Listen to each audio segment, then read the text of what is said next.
TopMedTalk. Welcome along to TopMedTalk. And on today's TopMedTalk, we have an absolutely fascinating innovation. Residents across 46 care homes in southeast London are going to be first in line to access innovative diagnostic technology from Arc Health, enabling GPs to remotely perform a clinical examination during a video call. We've got Professor Caroline Pilot, Head of Clinical Product at Arc Health, to tell us more. Thank you for joining us, Professor. This is really something that we've talked about a lot on TopMedTalk in the past, and it sounds like great news. Can you tell us more about it? How does this work? Yes, so what Arc Health is if you think about it as a portable device, and by device I mean think about something like an iPad or a laptop, that kind of size, and it's connected to medical equipment. So the stuff that your doctor would normally use on you when they want to do an examination, like a stethoscope or something for looking in your throat or your ears, things for checking your oxygen levels and your blood pressure and so forth. And what that means is that we can, with the help of either the patient themselves or their carer, if they're not able to do it themselves, guide them through doing an examination so that when their doctor is consulting with them through a video link, we can also examine them from afar, which helps us make better decisions when it comes to their medical care. Could you give us an example maybe of a common condition that might be diagnosed using this? Of course. So if you can imagine an elderly patient in a care home, very topical, has a cough. We want to know if that patient has a chest infection. But normally, if you consult by telephone, you might not always know for certain because you can't listen to their chest if they've got a chest infection or not.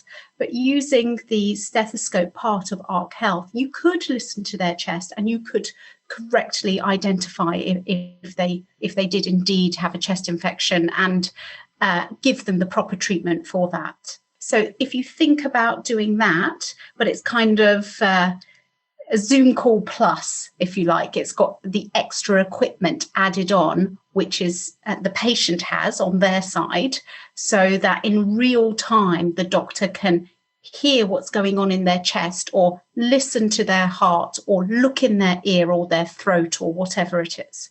So is this a specialist piece of equipment? It's been installed in 46 different care homes in southeast London. Could you imagine a patient just using this themselves, or would they need training? Or give us a little more detail on that. Yes, so Arc Health's sister business is called MedicSpot, and MedicSpot is a private healthcare provider which has the Arc Health stations installed in pharmacies up and down the land, and already thousands and thousands of consultations have taken place using an Arc Health station for patients to do it on their own. The only reason that in a care home that you might have a carer doing it on with the patient is if you think, particularly in a nursing home type setting, lots of patients might have illnesses like dementia or something of that sort, which means that they can't follow along either with the doctor's instructions or the videos that play on screen to show them how to use the equipment. So they can have a carer there to help them do it. And then, in your opinion, compared to seeing someone face to face, which I'm assuming is the gold standard, what kind of quality of diagnosis do you think you're getting through this equipment? I actually think we're getting a very high quality. And the reason that I can say this so confidently is because before we rolled out in our care homes, and it will be something that we're hoping to present to the Royal College of General Practitioners, one of the GPs, who is not one of our GPs at all, they were working in a COVID hub. So we had one of these stations in a COVID hub because you wanted to be able to examine your patient with COVID, but you didn't want to be up close with your patient with COVID because you didn't want to catch COVID and spread it around. And they wanted to verify whether or not the equipment was correctly working and that they could get the correct examination information across. So what they did was they were in the room next to the patient with COVID, and they had our station in there. And first of all, they would examine using our equipment, and then they would put on all their PPE and they would walk next door, and then they would examine in real life. And what they actually realized was that there was little difference between real life and remote examination, and that the station didn't miss anything. And importantly, on one or two occasions, picked up things that they might not have noticed themselves, because it's very, very sensitive equipment.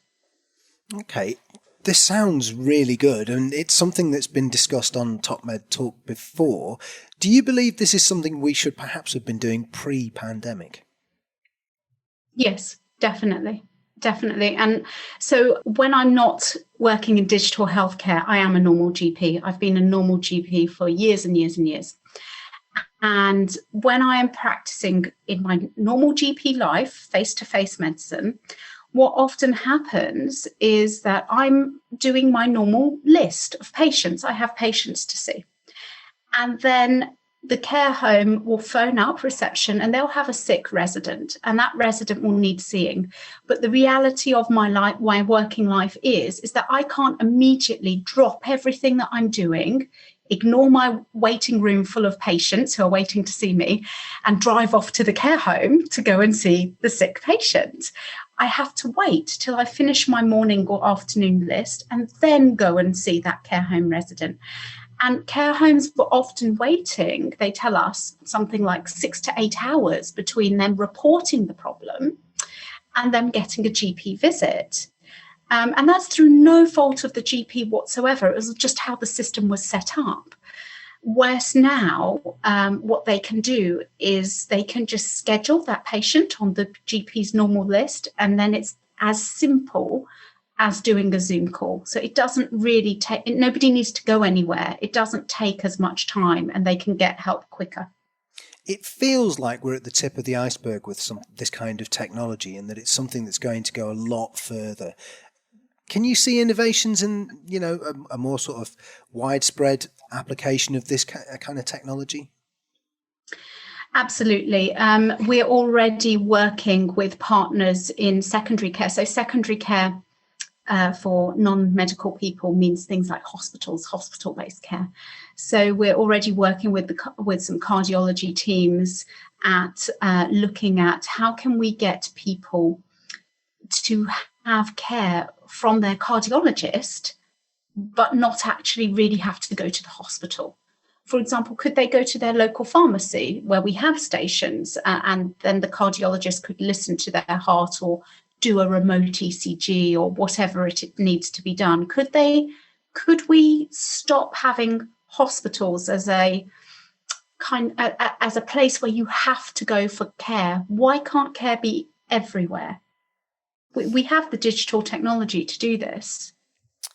What about the patient angle of this? Do you have anything about patient satisfaction? Just speaking as someone who's more likely to be a patient than anything else in this process, I'm wondering if we're missing a human contact element. How have you got around that? Yes, so I think video calls can feel very personal. And I think the whole nation has learnt that in the last year. And I actually think it's far preferable to do it this way than by phone call. So one of the things that we heard back a lot from patients and carers was that when you use a telephone, the patient doesn't get involved in their care because it is two people talking about them, not talking to them. They don't get a voice.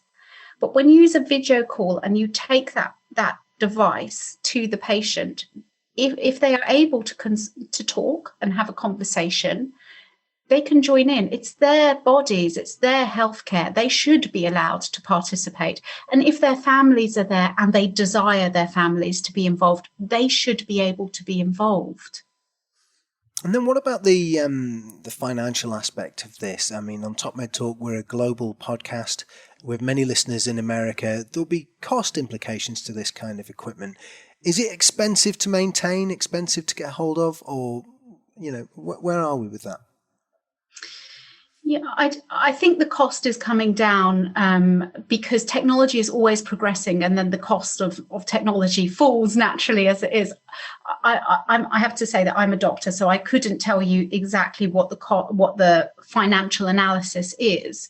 But remember how much it costs of my time as a face-to-face doctor to go and do a visit. We are highly trained professionals. We don't come cheap. And it takes time for us to go and visit a patient and come back. What about the cost implications of that? What about the cost implications of, you can imagine care homes getting very worried about their patients, because these are the most vulnerable, the sickest, the neediest of people. And they get sick quick. And you're sitting there all day waiting for the doctor. I think that you're definitely more likely to call 111 or call 999 because you're worried and you don't know what to do. And then that has cost implications as well. If you start using emergency or urgent care, and, once a care home resident ends up in that kind of setting, even if their medical illness isn't requiring that setting, it's very difficult to then get them back to their care home, and it will end up being costly to keep them in that care setting. I think in the back of my mind, I'm assuming that you would have, this would be a preliminary diagnosis, and you'd, for serious health conditions, you'd obviously do more to diagnose the problem in the future. Is it the case that there are any illnesses or difficulties that we can diagnose, treat the whole thing beginning to end without actually ever coming face to face with the patient? Is that possible? Yes, it's entirely possible. Is it common? There are already services that do that kind of thing. And is it common? I don't think it's common in the National Health Service. I would hope that it would become more common, because we're not when we set up our healthcare structures, we set them up years ago. And they haven't really evolved that much, despite technology and despite our ways of life changing vastly. And I actually think now is the time for them to evolve. I think what you're describing happens more and more in the private sector, just because there's this desire to get on and change, and there aren't so many blockers. But I would love it to start happening more and more in the NHS. That's really interesting. And like I say, I keep looping back on whether or not, what do you have data as regards patient satisfaction and that kind of thing? Yes, we collect feedback at the end of every consultation. So we do have data on patient satisfaction. If you're about to ask me about what the satisfaction rates are, I'm really sorry, but I can't quote them just off the top of my head. But I can get back to you on that one. Yeah, no problem. It's just interesting, isn't it? I wonder, this kind of thing, I'm imagining that it might be, and maybe I'm being stereotypical here, I'm imagining maybe the elderly patients might find it difficult. But I'm guessing that someone, in their 40s who would have something like this, or 50s, would probably be pretty comfortable with it. I think I might be, personally, if I was to use this. Whereas older, I wonder. I think you'd be surprised. It might not be if it's someone in their 80s or what have you, they might not actually be using it without assistance. They might have a carer next to them or a family member or what have you. But once somebody just hooks it up, basically starts the call for them, then it's no different from just being in front of someone, really. They're just talking via a screen. And lots of them love it. They love it. They love that they have a voice, that they're back in the driving seat. It's not that loads of people are now talking about them and they don't have a say anymore. So what about patient monitoring? Is this something that you might leave this equipment monitoring for a while, or would it be a brief thing? How long does the process take, I guess I'm asking?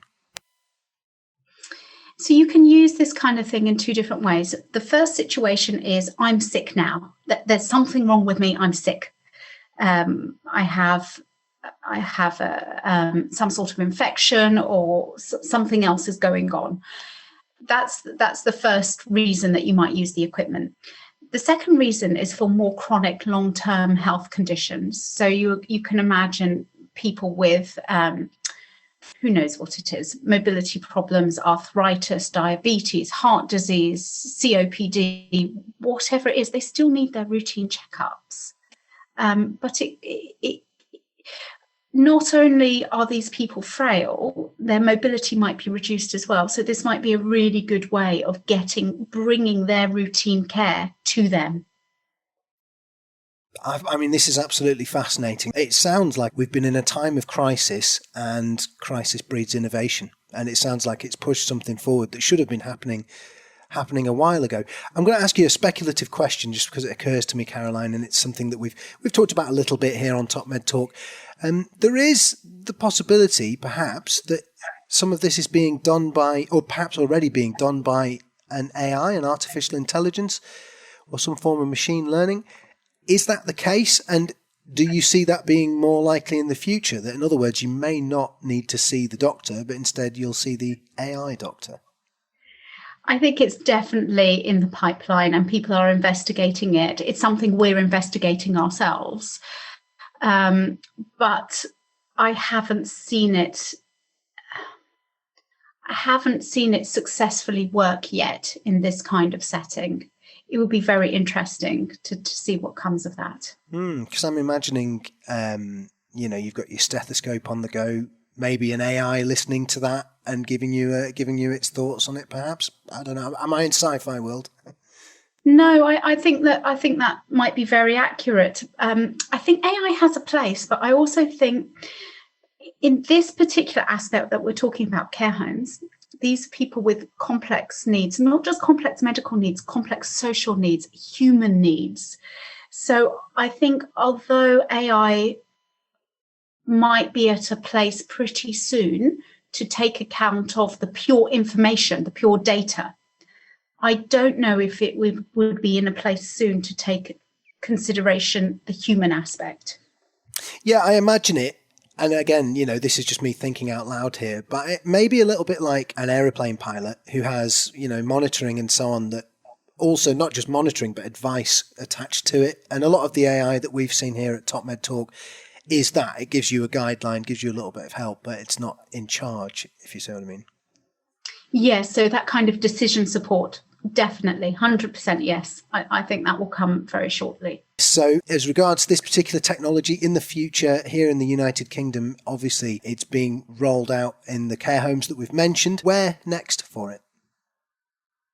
I think, as I mentioned before, the next place that I would love to see this start to happen is in traditional secondary care settings, so hospital settings. We are very blessed in the UK that we have, for example, a number of centres of excellence in different specialities. For example, you might think of the Royal Brompton as being a place to go if you had something wrong with your heart and what have you. But then it's hard for people to get access to that excellence. What if it wasn't limited by geography? What if you could be anywhere but have access to that?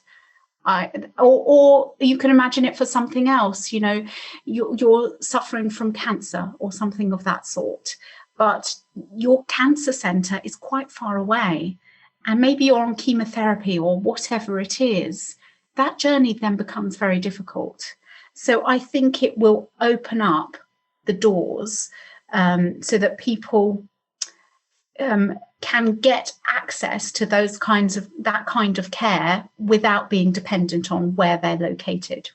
It makes you wonder if it'll take down what we speak about on TopMedTalk here, sometimes the silo effect in medicine, where people are working in their individual areas. If we could open that up and access that information, I guess we could get around that. I think that would be a wonderful thing. Maybe the real challenge is not the remote examination or the remote consulting. Maybe the real challenge is the actual thorny issue of the medical record and how to get data in and out of medical records when a lot of the medical records don't talk to each other. Yeah. Maybe a conversation for another time, that one. I know, right? What a fascinating conversation. Professor Caroline Pilot, Head of Clinical Product at ARC Health. Thanks for joining us. TopMedTalk. Thanks for listening to TopMedTalk. We are excited to announce the World Congress of Perioperative Medicine happening in London this year. Check it out at ebpom.org. It will take you through to our carbon-free conference center where it has the EbPom platform. You can find more information. Be sure to subscribe to TopMedTalk and EbPom at ebpom.org.